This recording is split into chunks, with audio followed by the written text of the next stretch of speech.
So today I wanted to just give a tutorial of the mini Educator from eCollar Technologies. So I just wanted to tell you guys how to set it up and what's going to be in your box when you get it. So you're going to get a package that looks like this. Obviously it's going to come in like an Amazon box or something. So you're going to open it up and there's going to be a few things. So there's going to be your remote. It looks like that. And then you're gonna have your collar. And your collar it's gonna come with some extra contact points. So here's the contact points it comes with. Those are the regular ones. And then there's these long fur contact points. And then you can actually even buy longer contact points if your dog has really long fur.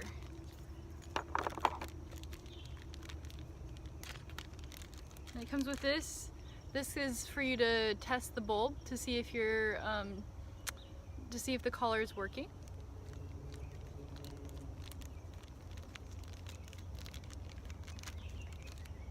And then this little piece is for you to take off your contact points if you want to change them out for the longer ones. Okay. And then obviously you have a lanyard for your remote, and then the plug. So this has two plugs, so you can charge both the remote and the collar at the same time. Okay. And then it comes with a clicker. A clicker is a really good thing to train your dog. You can train your dog with a clicker. I train my dogs with the word good or yes, so that I don't have to have a clicker on me all the time. But a clicker is a really good thing to train your dog with. It's very distinct sound, doesn't sound like a whole lot of other things. And it's a really good thing to train your dog with if that's the way you want to go. I just prefer not to carry around a whole bunch of stuff. I already carry around enough stuff, but a clicker is a really good thing. I trained my first dog on a clicker and it worked really well. And then you have the owner's manual. So to get started, so to turn on your remote, or to turn on the remote, you just click the on button on the back. This is the on-off button. So if you hold that down, you can turn it on. So hold it down for 1 to 2 seconds, you can turn it on. And as you can see on the front there, you can now see that it's on. Okay? Now to turn on the collar, this is actually a really unique feature.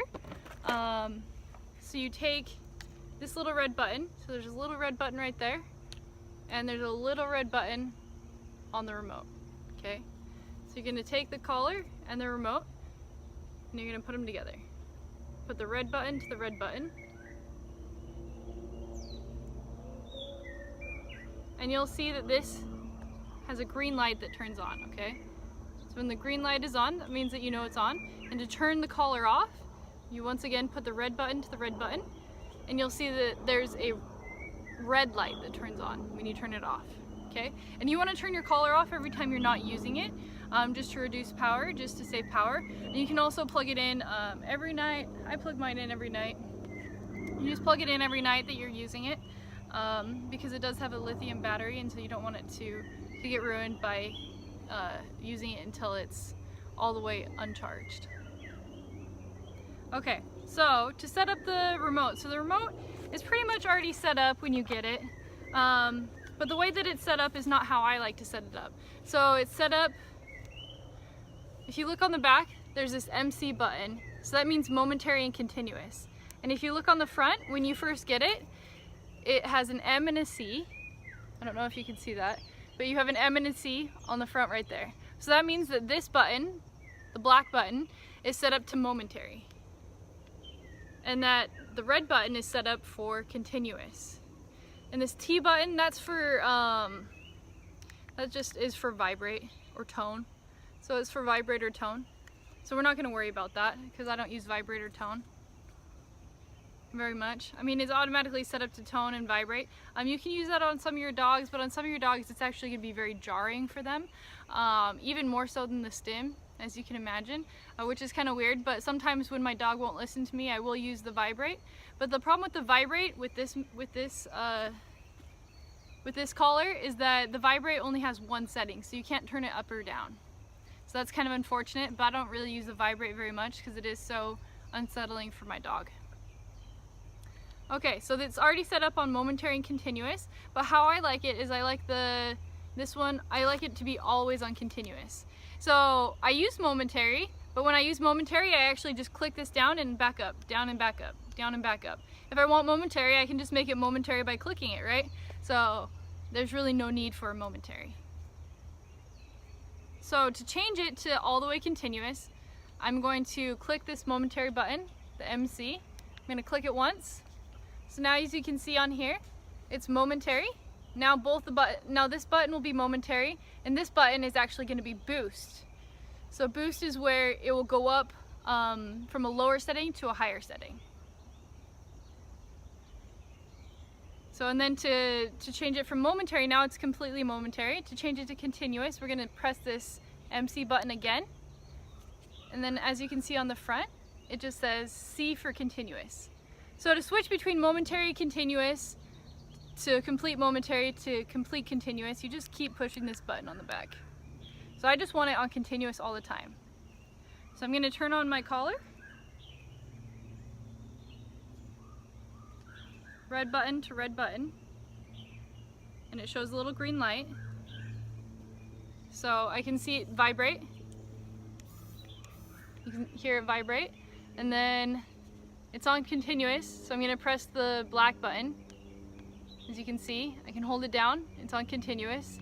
It'll only go for 10 seconds. So if you hold it down longer than that, it will stop the stim. And then this one is boost. So when you get your e-collar, it's actually already set up to 5 boosts. So if you look at there, right now I have it on 4. And then it goes to 9.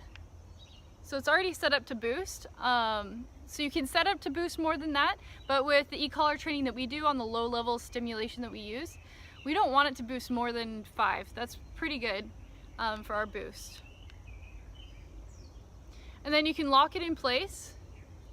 If you want to lock it in place, you can lock it in place by holding that down. So that means that it won't go above or below 5. So now I can, below 4. So now I can move it up and down, as you can see, and it's staying on number 4. So that's if I put it in my purse or if I do something like that, it can stay on 4. I don't really like that feature. I usually just keep it how it is.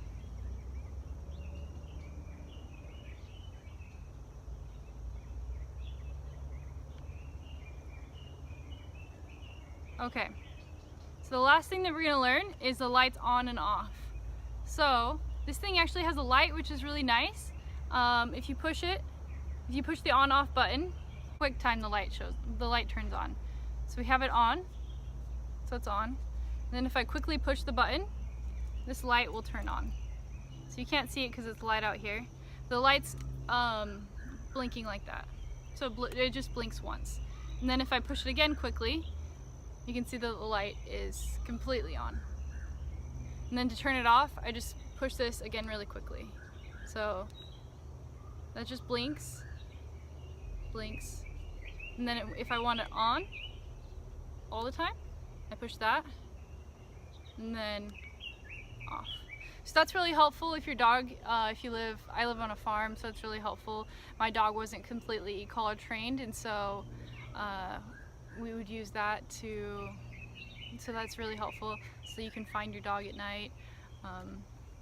If you go on a walk at night, you can have the light on.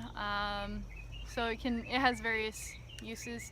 If you want to find your keys at night and you only have this collar, you can use that. There's lots of different uses for it. Okay, that's pretty much it. So now we have it set on continuous. And once again, you can change that by using the MC button on the back. And we have it on boost. So this one's continuous. So continuous, it says on, off, on, off, on, off. And if I want it momentary, when it's on continuous, I just click, click, click, click, right? So that's pretty easy. So we don't need the momentary and continuous. But if you want to use it, you sure can. And then the red button is just our boost. So it's gonna go from 7 and it's gonna boost 5. So that's if your dog's like chasing a rabbit, or if you need to give a correction for a certain behavior that's above the working level, then you can boost it. Or you can just hand boost it with a little nozzle here. So you can quickly go up and down.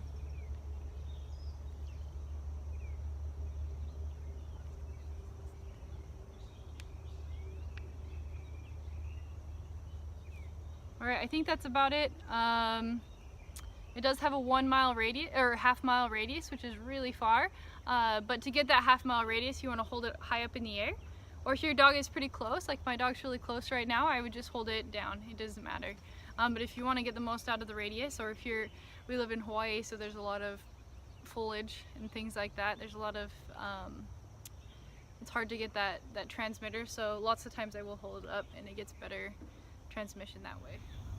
So to fit the collar, you want the collar to fit snugly right on the side there, right on that side or that side of the neck. And if your dog has a long fur, you want to use those long fur contact points. My dog has kind of medium fur. It's long fur, but it's not very thick, and so I just use the regular contact points with him. So you want to fit it snugly.